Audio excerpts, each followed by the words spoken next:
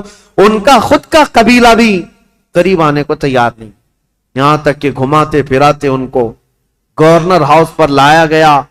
جب انہوں نے سخت جملے کہے، اے عبید اللہ بن زیاد سن لے، میں گواہی دیتا ہوں تو کذاب ابن کذاب ہے، اور جس کی خلافت کا تو دعویٰ کرتا ہے یزید، وہ سب سے بڑا دجال ہے، کذاب ہے۔ اس بات پر عبید اللہ بن زیاد نے حکم دیا اور ہانی بن عروہ رضی اللہ تعالیٰ عنہ کو پٹک کر کے قتل کر دیا گیا، صحابی رسول کو شہید کر دیا گیا۔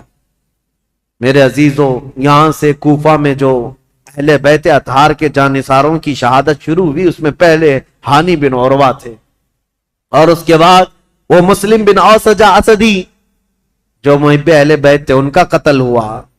پھر اب ڈھونڈنے کے لیے بھیجا کہ جہاں کئی مسلم بن عقیل ہیں ان کو ڈھونڈ کر کے لاؤ۔ یہ حالات ہوتے رہے، اور طوعا نام کی عورت کے گھر مسلم بن عقیل تھے۔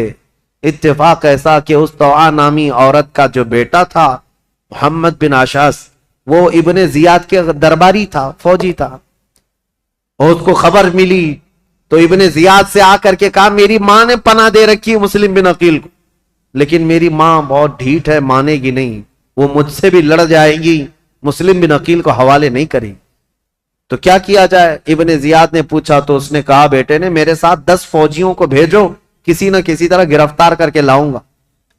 تو 10 فوجیوں کو یا 12 فوجیوں کو لے کر یہ محمد بن اشعث آیا، اور اپنی ماں سے آ کر کہا کہ ماں تو ایک مجرم کو پناہ دی ہے، ماں تو نے ایک غدار کو اور دھوکے باز کو اور خلافت کے باغی کو پناہ دیا ہے، تجھے پتہ نہیں انجام کیا ہے؟ طوعا باہر نکلی اور کہا، مجھے افسوس ہے اس دن پر جس دن میں نے تجھے دودھ پلایا تھا، اس دن پر مجھے افسوس ہے، اور تو کہتا ہے میں نے باغی کو پناہ دی ہے؟ نہیں، در حقیقت میں نے رسول اللہ کے گھر کو اپنے گھر میں بسایا ہے، میں نے رسول اللہ کے گھر کو اپنے گھر میں بسایا ہے۔ مسلم بن عقیل تیرے حوالے نہیں ہوں گے۔ اپنے بیٹے سے وہ لڑ گئی۔ اب یہ 12 لوگ امام مسلم بن عقیل کو پکڑنے آئے تو پہلی مرتبہ امام مسلم بن عقیل کو تلوار نکالنی پڑی۔ کوفہ میں پہلی مرتبہ جب تلوار نکالی تو یہی 10-12 سے آپ کا مقابلہ ہوا، اور یہ 10-12 کیا، یہ حیدر کرار رضی اللہ تعالیٰ عنہ کے گھر کا شیر ہے۔ مسلم بن عقیل کی تلوار چمکتی تھی اور سامنے وہ بھاگے پھرتے تھے کتوں کی طرح، کوئی پکڑنے کو آتا نہیں تھا، یہاں تک کہ ایک شخص قریب آیا اور امام مسلم بن عقیل پر حملہ کرنے لگا۔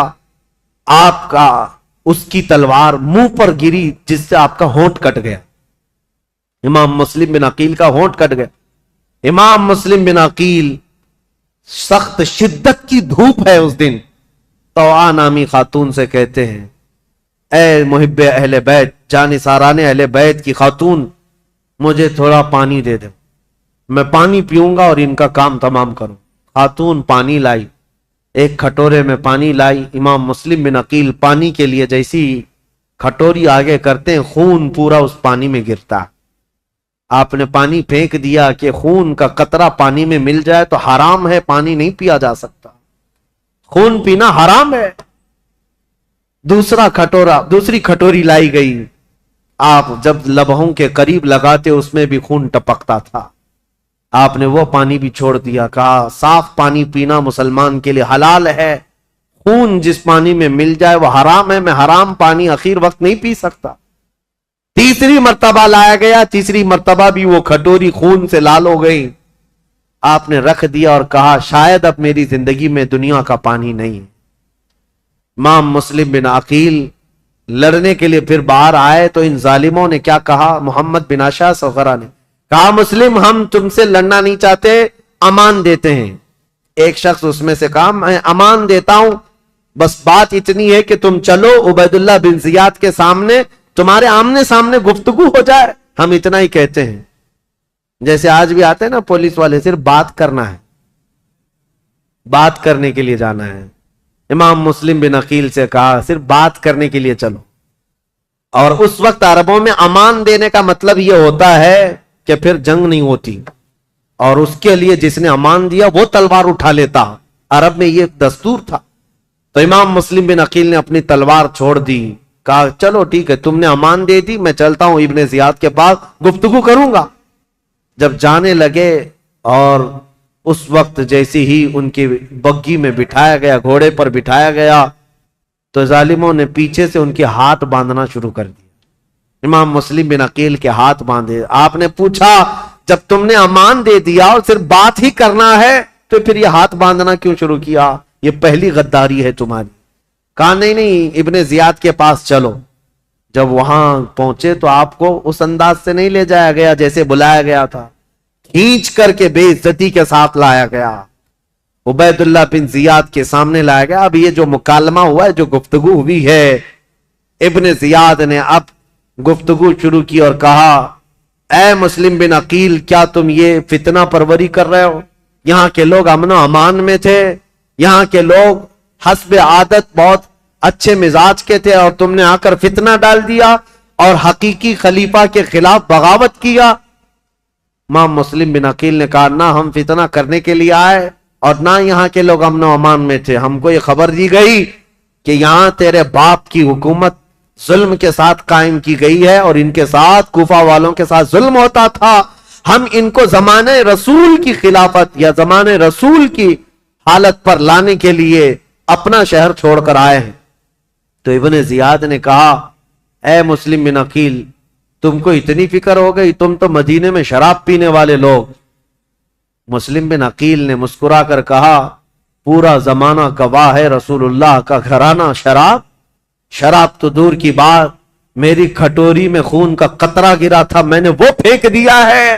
شراب کی بات کرتا ہے، شراب تو تجھ جیسا آدمی پیتا اور تیرا امیر پیتا ہے یزید، جو مسلمانوں کی خون پر اپنی کرسی بچھایا ہوا ہے۔ یہ باتیں سخت ہو گئی امام مسلم بن عقیل کی اور ابن زیاد کی۔ ابن زیاد نے کہا کہ مسلم، ابھی تمہارے پاس وقت ہے کہ تم یزید کی امارت اور اس کی خلافت کو تسلیم کر لو تو ہمارے درمیان بات بن جائے گی۔ ابن زیاد نے جیسے ہی کہا، مسلم بن عقیل نے کہا تو ہم سے اس بات کا وعدہ لینا چاہ رہا ہے جو قیامت تک ہونے والا نہیں ہے، جو قیامت تک ہونے والا نہیں ہے، اور ہماری زندگیاں کیا، ہماری نسلیں ختم ہو جائیں گی، لیکن جس بات پر تو عہد لینا چاہتا ہے وہ ممکن نہیں ہے۔ ابن زیاد نے تلوار نکالی اور کہا اگر وہ ممکن نہیں ہے تو پھر میری تلوار سے تمہارا مقابلہ ممکن ہے۔ مسلم بن عقیل نے کہا میں نہیں کہتا تھا کہ تجھ جیسا خون پینے والا ہی شرابی ہے اور تیرے لیے ہی یہ سزاوار ہے کہ تو ہی مسلمان کے خون سے اپنے آپ کو آلودہ کر سکتا ہے۔ یہ گفتگو ہوتی رہی کوفہ کے گورنر ہاؤس میں۔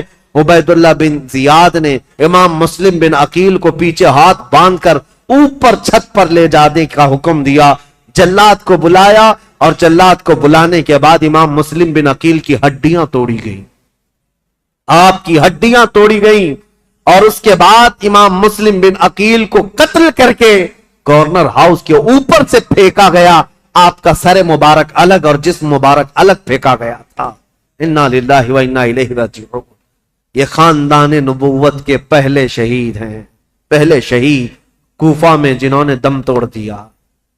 لیکن جانتے ہو گورنر ہاؤس میں مسلم بن عقیل کی یہ حالت تھی کہ جب آپ کے ہاتھ باندھ کر کے آپ کو اوپر لے جایا جا رہا تھا تو کئی لوگ وہاں موجود تھے، ان کی طرف دیکھ دیکھ کر کے امام مسلم بن عقیل کہہ رہے تھے اے لوگوں، دنیا کا یہ دستور ہے، قیصر اور کسریٰ جیسے ظالم بادشاہ بھی جب کسی کو پھانسی دیتے تو پھانسی دینے سے پہلے اس سے پوچھ لیتے تیری کوئی خواہش ہے تو بتا دے۔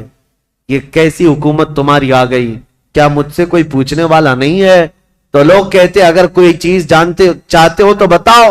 امام مسلم بن عقیل یہ کہہ رہے تھے میں یہ نہیں چاہتا کہ میرے بچوں کی دیکھ بھال ہو، میں یہ نہیں چاہتا کہ میرے گھر بار میری جائیداد کا خیال ہو، میں یہ بھی نہیں چاہتا کہ میرے بعد میری خبر مدینے پہنچائی جائے، بس اتنی خواہش ہے میری موت سے پہلے حسین ابن علی کو یہ پیغام پہنچا دو کہ وہ کوفہ جیسے بددیانت شہر میں کبھی نہ آئے، میرا یہ پیغام پہنچا دو کہ وہ اس شہر میں نہ آنے پائیں، اس لیے کہ اس نواز رسول کے ساتھ اگر ایسا ہوا جیسا میرے ساتھ ہو رہا ہے تو قیامت کے دن میں ان کو کیا منہ دکھاؤں گا۔ حسین اگر مجھ سے یہ پوچھے کہ اے مسلم تمہارے خط کی وجہ سے میں آیا تھا اور میرے ساتھ کوفہ والوں نے کیا کیا. اگر حسین ابن علی مجھ سے یہ پوچھ لیں تو میں کیا جواب دوں گا, اس لیے کہ اب تک میں 2 خط لکھ چکا ہوں کہ کوفہ کے حالات بڑے اچھے ہیں. اس لیے اے لوگوں میرا یہ پیغام پہنچا دو, حسین ابن علی کوفہ کی طرف نہ آئیں. کوفہ کے گورنر ہاؤس میں بیٹھے ہوئے لوگ پھٹا مار کر ہنسنے لگے اور کہا, مسلم بن عقیل تمہاری یہ خواہش پوری نہیں کی جائے گی اور نہ ہی یہ پیغام حسین تک پہنچایا جائے گا. جاؤ تم پھانسی کے پھندے پر, اگر حسین آتے ہیں تو انہیں بھی اسی طرح کا مزہ چکھایا جائے گا. امام مسلم بن عقیل کی شہادت ہو گئی, اور جیسے ہی ان کی شہادت ہوئی میرے عزیزوں, ہانی بن عروہ جو ان کے جانثار تھے, ان کے محب تھے, ان کا قتل ہوا. مسلم بن اوسجہ کا قتل ہوا. اب مسلم بن عقیل کا قتل ہوا. اتنا ہی نہیں کہ گورنر ہاؤس سے ان کی لاش پھینکی گئی تھی, ہڈیاں توڑی گئی تھی. اتنا ہی نہیں, مجھے بتانے میں درد محسوس ہوتا ہے, رونگٹے کھڑے ہو جاتے ہیں. مسلم بن عقیل کی لاش کو گورنر ہاؤس پر لٹکایا گیا. کوفہ والے دیکھتے رہو, جو بغاوت کرے گا اس کا انجام یہی ہوگا. جو ہمارے امیر کے خلاف کھڑا ہوگا اس کے ساتھ ہم یہی برتاؤ کریں گے. میں یہ کہتا ہوں اے مسلمانوں, اس واقعے کو بار بار یاد کرنا. ماب لنچنگ یہ آج کی تاریخ نہیں ہے, کوفہ والوں نے بہت پہلے شروع کر رکھا تھا. آج کے یہ کتے بھیڑیے جب کسی مسلمان پر حملہ آور ہوتے ہیں اور مار مار کر کے گوشت کے نام پر, گائے کے گوشت کے نام پر, پتہ نہیں کس کس چیز کے نام پر, کیا ہمارے ملک میں یہ حالات نہیں ہوتے؟ پہلو خان, جنید خان, پتہ نہیں کتنے ایسے نوجوانوں کو بے گناہ مار دیا گیا موب لنچنگ کے ذریعے. اور کبھی کسی کو گرفتار کر کے زبردستی ان کو مار کر کے یہ کہا جائے بولو ہمارے بھگوان کا نام. یہ سب جو حالات ہوئے, اور پھر یہ کتے ظالم کرتے کیا ہیں, ویڈیو بنا کر کے اس کو وائرل کریں, اور مسلمان بھی شیئر کرتے, فارورڈ کرتے رہتے ہیں. اور یہ ان کا مقصد ہی ہے کہ تمہارے دلوں میں دہشت پیدا کی جائے. ارے ان کے ساتھ اگر ایسا کیا جائے تو ایسا کر دیں گے, ویسا کر دیں, پھر ہوگا کیا؟ ٹوپی چھپا کر گھومو, داڑھی چھلا کر گھومو. نہیں, ہم تو سیکولر لوگ ہیں, ہم تو سیکولر لوگ ہیں, کہیں سے ہمیں مسلمان دکھنا نہیں ہے. نام بھی ایسا رکھو کہ کوئی پہچان نہ سکے. یہ تمہاری حالتیں اسی دہشت کی وجہ سے آنے لگ گئی. میرے عزیزو, یہ نئی باتیں نہیں ہمارے ملک کے لیے یا ہماری تاریخ میں. ہمارے کسی بچے کو گرفتار کر کے موب لنچنگ کرنا, کتے اور بھیڑیے اس پر حملہ آور ہو جائیں, ایک نہتے کو مار کر لٹکا دینا, یہ آج کی بات نہیں. تمہیں پتا ہے, میں رک کر کے تھوڑی سی اور تاریخ بتا دوں. عبداللہ بن زبیر, تاریخ اگر آگے بیان ہوتی تو انشاءاللہ ان کا بھی دور آتا یزید کے بعد. عبداللہ بن زبیر جو مکہ میں تھے, یہ کون ہے عبداللہ بن زبیر؟ یہ حضرت ابو بکر صدیق کے نواسے ہیں. ان کی ماں اسما بنت ابو بکر اور باپ زبیر بن عوام, رسول اللہ کے عشرہ مبشرہ صحابہ میں سے. ان کے بیٹے, ماں صدیق اکبر کی بیٹی اور باپ رسول اللہ کی پھوپھی کے بیٹے. یہ عبداللہ بن زبیر, ان کے ساتھ جو ہوا تھا پتا ہے, یزید کے دور کا ہی ایک گورنر حجاج بن یوسف عبداللہ بن زبیر سے مکہ میں 40 دن تک لڑا تھا, جس کی لڑائی کی وجہ سے خانہ کعبہ کا غلاف جل گیا تھا اور حجر اسود کو نقصان پہنچا تھا. اور وہ جنتی دمبا جو حضرت اسماعیل علیہ السلام کے قربانی کے وقت جنت سے لایا گیا تھا, وہ دمبے کا جو اس کے سینگ تھے, جو نشانیاں تھی وہ جل گئی تھی, ختم ہو گئی تھی. اتنے بڑے واقعات پیش آئے عبداللہ بن زبیر کے زمانے میں. اور ہوا کیا تھا پتا ہے, وہ تھک ہار کر کے گھر کے اندر آئے. اسما بنت ابو بکر, اس وقت ان کی عمر 90 سال کے قریب تھی, تقریباً 90 سال کے قریب کی عمر ہے حضرت اسما کی, یا 80 سال کی عمر ہے. بیٹا جب تھک کر آیا تو اسما بنت ابو بکر اٹھاتی ہیں اور کہتی ہیں, بیٹا شیروں کو یہ زیب نہیں دیتا کہ وہ جھوپڑی کے سائے میں بیٹھے. تو بوڑھی ماں کی فکر نہ کر, دین اسلام کی فکر کر. بیٹے کو بھیج دیا اور بیٹا شہید ہو گیا تھا. عبداللہ بن زبیر قتل ہو گئے تھے. آپ کو ایسا لگ رہا ہوگا کربلا کے واقعات میں بیچ میں کہاں سے آئے. یہ اس لیے بتا رہا ہوں, موب لنچنگ کا دور اور موب لنچنگ جو ہو رہی ہے اس کے متعلق کہہ رہا ہوں. عبداللہ بن زبیر کو قتل تو کیا حجاج بن یوسف نے, لیکن جانتے ہو ان کی لاش کو 40 دن تک ایک کھمبے پر باندھ کر لٹکایا گیا تھا. 40 دن تک لٹکایا گیا تھا، اور تاریخ میں موجود ہے، لیکن وہ پورا جسم 40 دن تک تر و تازہ تھا، ہر دن خون کا قطرہ ٹپکتا تھا اور جسم اسی طرح تر و تازہ تھا، نہ جسم میں کوئی سڑن، کوئی بدبو، نہ ہی بوسیدگی، کچھ نہیں۔ اب جو بات کہنے کی ہے امپورٹنٹ وہ یہ ہے، بوڑھی ماں اسماء بنت ابو بکر روزانہ لاٹھی پکڑ کر آتی تھی، ہر دن اپنے بیٹے کو دیکھتی تھی اور گھر جاتی تھی۔ لاش لٹکی ہوئی ہے اور ماں روزانہ دیکھتی تھی اور گھر جاتی تھی۔ 40 دن گزرنے کو آئے، تب اسماء بنت ابو بکر نے کیا کہا تھا پتہ ہے؟ اپنی لاٹھی پکڑ کر کے کہا تھا، 80-90 سال کی خاتون، اے مکہ والو، اس دولہے کا سواری سے اترنے کا وقت کب آئے گا؟ کیا ابھی وہ وقت نہیں آیا کہ یہ دولہا اپنی سواری سے اتر جائے؟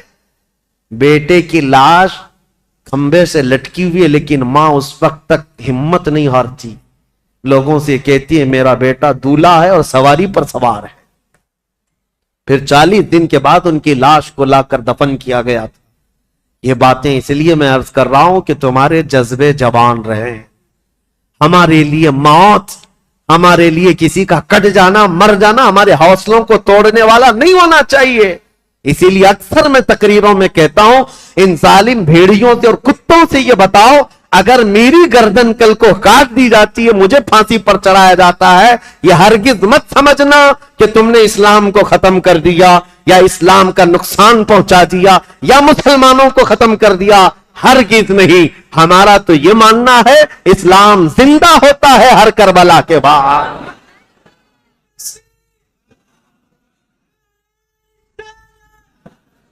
اسلام زندہ ہوتا ہے ہر کربلا کے بعد۔ حضرت امام مسلم بن عقیل کی لاش کو لٹکا کر کوفہ والوں نے یہ موب لنچنگ ہی تو کیا تھا، تو کیا اس وقت اسلام ختم ہو گیا؟ سب ڈر کر کے، سہم کر کے سب چیزیں چھوڑ دیے؟ نہیں میرے عزیزو، اسلام پھلتا رہا، پھولتا رہا۔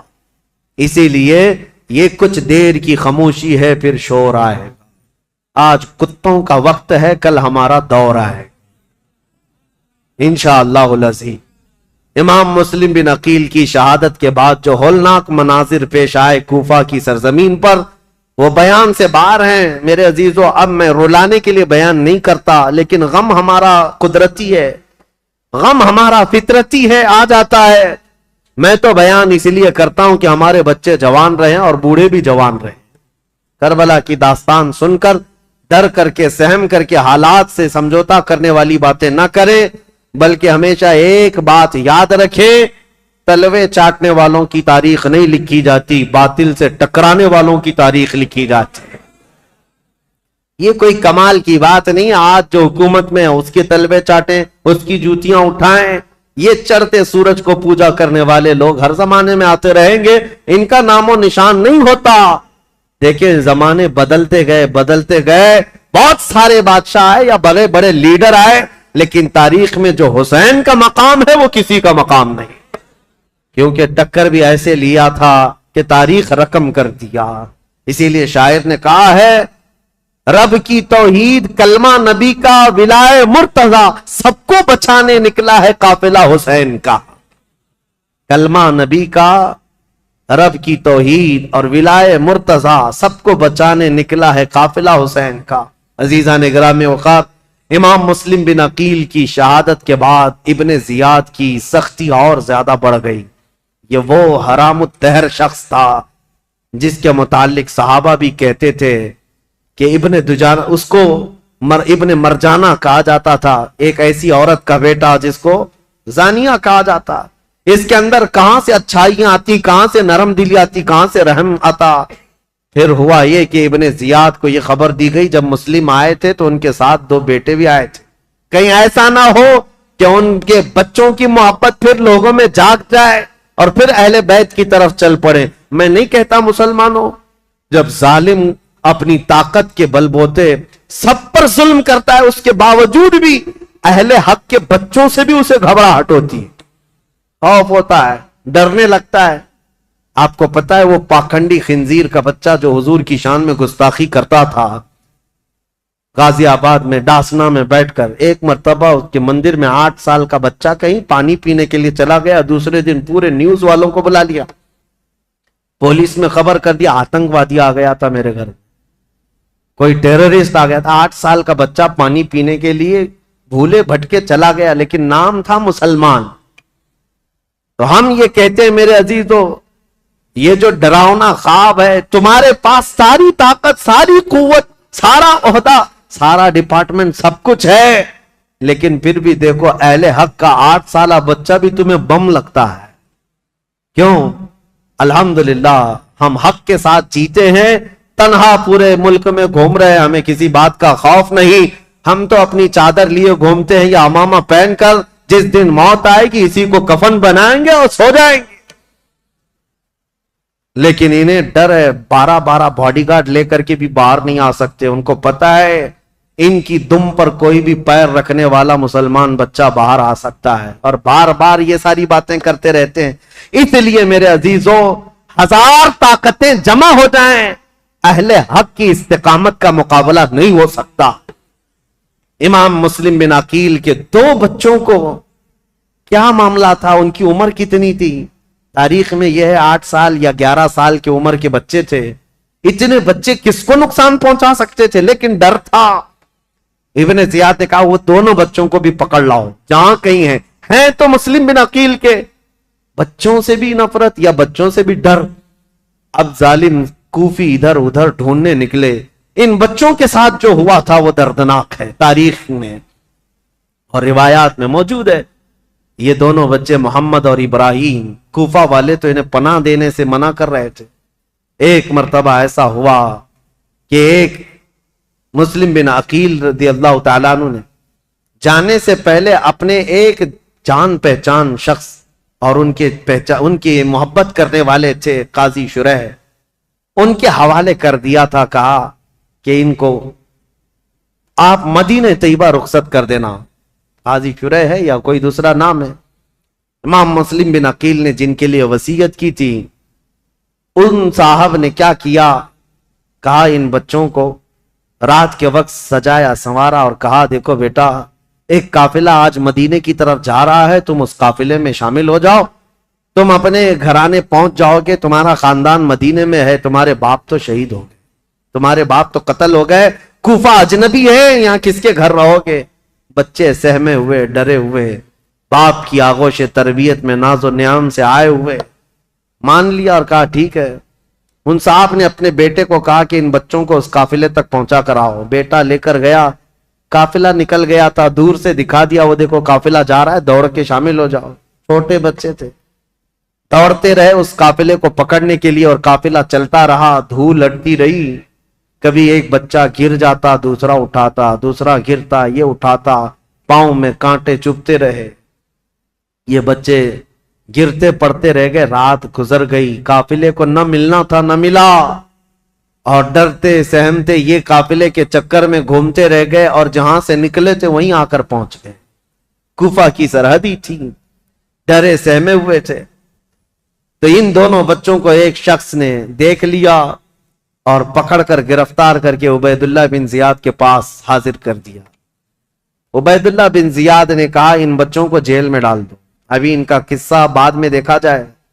جیل میں ڈال دیا گیا، اور ڈالنے کے بعد ابن زیاد کی طرف سے نگرانی کا حکم تھا، لیکن جیل کے جو داروغہ تھے مشکور نامی، وہ اہل بیت سے محبت کرنے والے، انہوں نے رات کے وقت جیل کا دروازہ کھولا اور بچوں کو آزاد کیا اور کہا ان کو بھیج دیتا ہوں۔ ان بچوں کو انہوں نے آزاد کر دیا اور پھر بھیج دیا کوفہ سے باہر۔ یہ بچے کوفہ سے باہر نکلے اور دریائے فرات کے کنارے ایک درخت کے نیچے تھکے ہارے سو رہے تھے۔ ایک خاتون پانی بھرنے کے لیے آئی، انہوں نے دیکھا گلاب جیسی رنگت کے حسین شہزادے کس کے ہیں؟ عورت قریب آئی، پوچھا کون ہو تم؟ کہا ہم مسلم بن عقیل کے بچے ہیں۔ وہ خاتون تڑپ گئی، کہا اے بچوں، تو میری جو مالکن ہے میرے گھر، جس کی میں کنیزہ ہوں، وہ خاتون سیدہ فاطمہ الزہرا کی کنیز ہے، وہ رسول اللہ کے گھر کام کرنے والی خاتون میری مالکن ہے۔ آج اگر وہ تم کو دیکھے گی تو خوشیوں سے پھولے نہ سمائے، خوش ہو جائے گی، چلو میرے گھر۔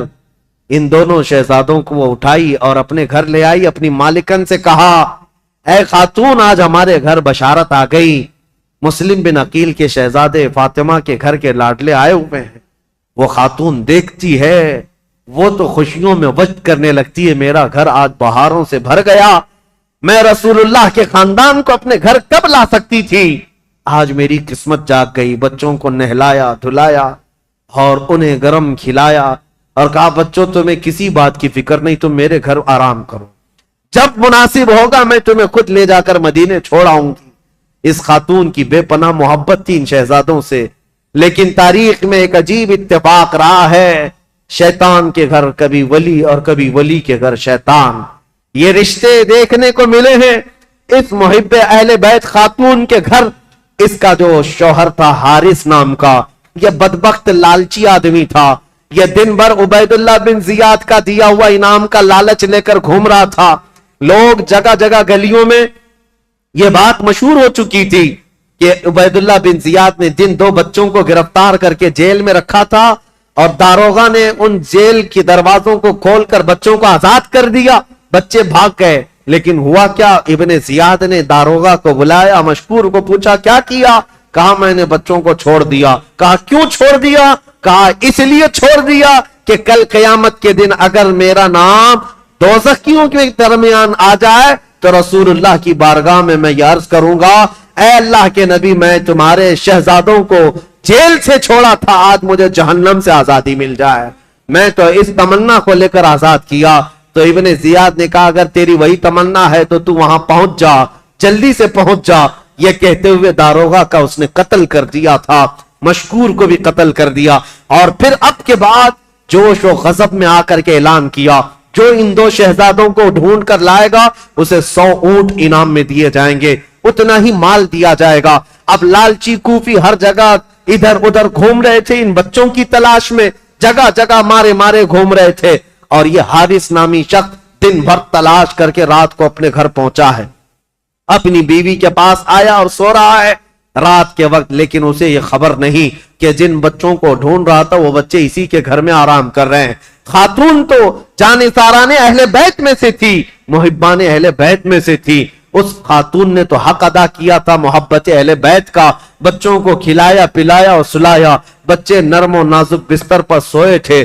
رات کو ان دونوں شہزادوں نے خواب دیکھا، حضرت محمد جو بڑے صاحبزادے تھے، ابراہیم جو چھوٹے صاحبزادے تھے، خواب میں دیکھا اپنے باپ کو، خواب میں یہ دیکھا ان دونوں شہزادوں نے رسول کریم صلی اللہ تعالی علیہ وسلم مسند نشین ہیں، صحابہ ارد گرد بیٹھے ہوئے ہیں، اور مسلم بن عقیل خونی جبے میں تر بتر رسول اللہ کے پاس آ رہے ہیں، ان کے جسم پر خون ٹپک رہا ہے۔ میرے آقا صلی اللہ تعالی علیہ وسلم نے دیکھا اور اس مسلم بن عقیل سے پوچھا مرحبا، آ جاؤ مسلم، تمہارے لیے میں پانی لیے کھڑا ہوں، لیکن اے مسلم اکیلے آگے بچوں کو کہاں چھوڑ آئے ہو، بچے کہاں ہیں؟ مسلم بن عقیل نے کہا یا رسول اللہ میرے پیچھے پیچھے آنے والے ہیں، میں انہیں پیچھے چھوڑ آیا ہوں، اتنا سننا تھا یہ بچے خواب دیکھ رہے تھے، بچک کر اٹھ گئے اور ایک دوسرے سے چمٹ کر رونے لگے، دونوں نے سیم خواب دیکھا تھا، ایک دوسرے کو خواب بتایا، دونوں نے کہا میں نے بھی بابا جان کو دیکھا، دوسرے نے کہا میں نے بھی بابا جان کو دیکھا، رسول اللہ کی محفل میں ابا جان کو خونی جبے میں تر بتر ہم نے دیکھا ہے۔ اللہ اکبر، یہ بچے سے ہم کر رو رہے تھے، ان کی آوازیں بلند ہو گئی، گھر میں بچوں کی آواز، وہ بے اولاد شخص تھا حارث، رات کو جاگ گیا، اپنی بیوی سے پوچھا ہمارے گھر تو کوئی اولاد نہیں، یہ بچوں کے رونے کی آواز کہاں سے آ رہی ہے؟ بیوی نے کہا شاید پڑوسی کے گھر سے آواز آتی ہوگی، تم سو جاؤ۔ بیوی نے منع کیا بتانے سے، پھر اس ظالم نے کہا نہیں مجھے تو لگتا ہے میرے گھر میں بچوں کی آواز ہے، پڑوس کے گھر کے بچوں کی آواز اتنی تیز نہیں آتی۔ خاتون نے بہلایا پھسلایا اور کہا کہ تم سو جاؤ، لیکن اس ظالم نے کہا مجھے دیکھنا ہے، میرے گھر کی تلاشی لینی ہے۔ گھر ڈھونڈتے ہوئے آیا اور اسی حجرے میں آیا جس میں بچے سو رہے تھے، اور اٹھ کر کے یہ ایک دوسرے کو چمٹ کر رو رہے تھے۔ حارث آتے ہی پوچھتا ہے اے بچوں تم کس کے ہو, کس کے بیٹے ہو, میرے گھر کیسے آئے؟ بچے تو اس گھر کو محبان اہل بیت سمجھتے تھے. دیکھا تھا ایک دن پہلے خاتون نے نہلایا دھلایا ہے, کھانا کھلایا ہے, ہمارے گھر ہمارا جانثاروں کا یہ گھر ہے. بچوں نے تڑپ کر کہا اے شخص, ہم تو مسلم بن عقیل کے شہزادے ہیں, ہم اہل بیت نبوت سے تعلق رکھتے ہیں. اتنا سنتے ہی یہ حارث دونوں بچوں کے بال پکڑ کر کھینچ کر کے اٹھایا, کہا دن بھر تمہاری تلاش میں سرگرداں تھا, میں نے کہاں کہاں کی خاک چھان ماری, تمہیں ڈھونڈتے ڈھونڈتے تھک گیا اور تم میرے گھر کے بستر پر سو رہے ہو. دونوں بچوں کے گال پر تماچے مارنے لگا, غصے کے مارے دونوں بچوں کو تھپڑ رسید کرتا رہا. یہ بچوں کا منظر دیکھ کر کے اس کی خاتون بیچ میں آ گئی, کہا ظالم تو اپنے ہاتھوں کو بچا لے, تو کل قیامت کے دن فاطمہ کے سامنے کھڑا ہوگا, علی کے سامنے کھڑا ہوگا, رسول اللہ کے سامنے کھڑا ہوگا, ان کے گھر والوں کو دی ہوئی تکلیف کا کیا جواب دے سکتا ہے؟ حارث کے سر پر یہ لالچ کا بھوت سوار تھا.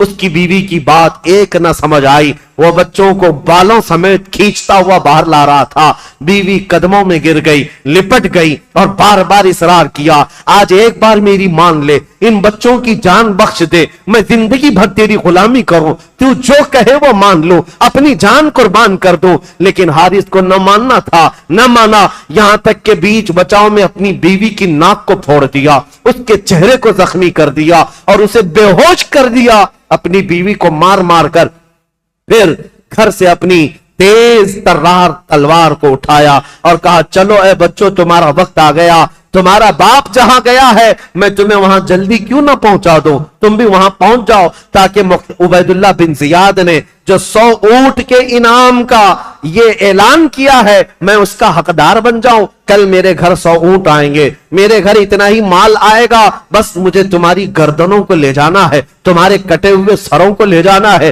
ان بچوں کے بالوں کو پکڑ کر وہ کھینچتا ہوا دریائے فرات کے قریب آیا. عزیزان گرامی وقار, تاریخ کی یہ سچائیاں جب ہم پڑھتے ہیں آنکھیں بھیگ جاتی ہیں, ہمارا جسم بوجھل ہو جاتا ہے, کلیجہ منہ کو آتا ہے. ان بچوں کی اس وقت بھی محبت یہ تھی, دونوں ایک دوسرے سے لپٹے ہوئے. حارث سے کیا کہتے ہیں محمد جو بڑے صاحبزادے تھے, وہ یہ کہتے حارث ایک بات کہتا ہوں, میری آخری یہ بات سن لے, اس لیے کہ پہلے جب تو تلوار چلائے تو میری گردن پر مار دینا, اس لیے کہ یہ چھوٹا جو ہے اس کا قتل میں دیکھ نہ سکوں گا, میں اس کے قتل کو اپنی آنکھوں سے گوارا نہ کر سکوں گا. چھوٹے نے بڑھ کر کے اس کو تھام لیا اور کہا حارث ہرگز میرے بھائی کی مت سننا, اس لیے کہ پہلی تلوار میری گردن پر چلانا, میں اپنے بڑے بھائی کے قتل کو دیکھ نہ سکوں گا. ہمارے باپ ویسے ہی پہلے مارے جا چکے ہیں, ان کو گورنر ہاؤس سے پٹک کر ان کی ہڈیاں توڑی جا چکی ہیں, ہم اس غم سے ابھی باہر نہ نکل پائے, ہمارے بھائیوں کی موت ہمارے سامنے نہ ہو. ایک دوسرے پر بحث و مباحثہ کر رہے ہیں, ایک کہتا مجھے پہلے قتل کر دو, دوسرا کہتا پہلے مجھے قتل کر دو. جب قتل ہونا ہی ہے تو یہ کیسا مزاج تھا جو رسول اللہ کے خاندان میں تھا, مرنا ہے ہی تو بھائی کی موت دیکھ کر کیوں مرے, بھائی کو مرتا ہوا دیکھ کر کیوں مرے, مرنا ہے ہی تو پہلی اپنی جان دے دے, بھائی کی حفاظت ہو سکتی ہے تو ہو جائے. یہ مزاج رسول اللہ کے معاشرے میں ملتا ہے, میرے آقا کا بنایا ہوا مزاج تھا. دونوں شہزادے جب بحث و مباحثہ کرتے رہے, حارث نے دونوں کی گردنوں کو پکڑا اور کہا تم دونوں کی خواہش پوری ایک ساتھ کرتا ہوں. تلوار ہوا میں لہرایا اور ایک ساتھ گردن پر مارا, جس سے دونوں شہزادوں کے سر ہوا میں اڑ گئے. اور ان نونہالوں کا ایسا قتل دنیا نے دیکھا کہ سر اڑتے ہوئے ریت میں آ کر گر گئے. اسی لیے شاعر نے تو کہا تھا ان پھولوں کا کیا جو بہار جاں فضا دکھلا گئے, افسوس تو ان کلیوں کا ہے جو بن کھلے مرجھا گئے, بن کھلے مرجھا گئے. ان فاطمہ کے لاڈلوں کا, اہل بیت نبوت کے, خاندان نبوت کے شہزادوں کا یہ پہلا قتل تھا. اس کم عمری میں یہ 2 بچے شہید ہو گئے کوفہ کی سرزمین پر. ان دونوں کے سروں کو سجا کر کے دوسرے دن یہ حارث نامی بدبخت ظالم عبید اللہ بن زیاد کے گورنر ہاؤس میں پہنچا اور یہ دونوں شہزادوں کے سر لایا اور کہا اعلان کے مطابق میرے 100 اونٹ مجھے دے دو، 100 اونٹ کا انعام مجھے دے دو۔ عبید اللہ بن زیاد نے کہا ارے ظالم، تجھے کس نے کہا تھا کہ ان کے مردہ، ان کے کٹے ہوئے سر لانے کے لیے؟ میں تو زندہ لانے کے لیے کہا تھا۔ اگر یزید نے مجھ سے پوچھ لیا کہ ان بچوں کو قتل کرنے کا آرڈر کس نے دیا تھا تو میں کیا پیش کروں گا؟ یہ کہتے ہوئے عبید اللہ بن زیاد نے اسی وقت حارث کی گردن اڑا دیا جو صبح کے وقت بچوں کا قاتل تھا۔ رب العالمین نے شام سے پہلے اس ظالم کو کیفر کردار تک پہنچایا۔ اسی لیے قرآن کہتا ہے سَيَعْلَمُ الَّذِينَ ظَلَمُوا أَيَّ مُنْقَلَبٍ يَنْقَلِبُونَ، ان قریب ظالم یہ جان لیں گے کس کھائی میں اللہ انہیں گرائے گا۔ ظلم کی ایک تاریخ ہوتی ہے، ظلم کی حکومت زیادہ دیر تک نہیں چل سکتی، اللہ کریم کی پکڑ آ ہی جاتی ہے۔ عزیزان گرامی وقار، تاریخ کے ان اوراق کو آج میں یہاں روکتا ہوں اس لیے کہ یہ کوفہ کی زمین جو خون اہل بیت سے لال ہوئی، اس کے بعد اہل بیت یہاں آئے نہیں، خط تو جا چکے تھے امام حسین کے پاس، اب امام حسین کا قافلہ مکہ سے نکلنا تھا اور پھر وہ کربلا پہنچنا تھا، جو خونی منظر وہاں ہونا تھا، وہ سارے واقعات انشاءاللہ کل یوم عاشورہ ہے، اور عاشورہ کے دن انشاءاللہ العزیز یہ کربلا کی داستان ہم سنائیں گے تاکہ آپ کے اندر یہ رقت بھی طاری ہو۔ یہ نہیں کہ ہم کھچڑے کھائیں، یہ نہیں کہ ہم صرف شربتیں پیئیں، یہ نہیں کہ ہم اچھے اچھے کھانے کھائیں، کل کا دن ہمیں یہ یاد کرنے کے لیے بھی ہے کہ آج سے 14 صدیوں پہلے یہی وہ دن تھا جب آسمان کا سورج تمازت اور اپنی چلچلاہٹ پیش کر رہا تھا۔ میرے رسول کا شہزادہ 3 دن سے بھوکا اور پیاسا میدان میں اپنے بچوں کو لے کر ایک بہت بڑا امتحان دے رہا تھا۔ آج اگر میں گھر میں سحر کے وقت سو رہا ہوں تو شرم سے ڈوب کر مرنا چاہیے، فجر کے وقت سو رہا ہوں شرم سے ڈوب کر مرنا چاہیے۔